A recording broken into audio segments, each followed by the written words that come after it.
հաշվարկը սխալ է արված, հետևաբար անընդհատ նոր սյուրպրիզներ են լինելու։ Բնակչությունը նախընտրական շրջանում որոշեց, որ իրանց համար սա մանանա է երկնքից թափվող ու այսուհետ ամեն ինչը իրանց համար անվճար է ալնելու առողջապահության ոլորտում եւ երբ որ զգուշացնում էին բնակչությանը, որ ընտրություններից հետո շատ բան է փոխվելու, ընդհուպ մինչեւ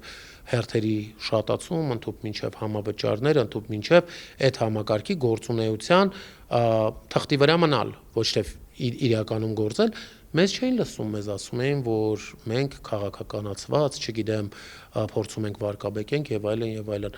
Այն ինչի մտեղի է ունենում, մեր ժողովրդի ընտրությունն է, մեր ժողովուրդն է գնացել ընտրագործող քաղաքական ուժը իրանց առաջարկած նախագծերով։ Դա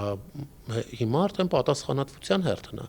Այդ նույն ժողովուրդը պետք է համակերպվի, որ ինքը համավճար է մուծելու, պետք է համակերպվի, որ հերթեր է կանգնելու, պետք է համակերպվեն դրա հետ ի վերջո։ Համավճարը կիրառվում է, որպեսզի բժիշկը adekvat աշխատավարձ ստանա, որովհետև պետությունը չի նախատեսել բժիշկի համար նորմալ աշխատավարձ, ինչի մասին մենք բազմաթիվ անգամ զգուշացնում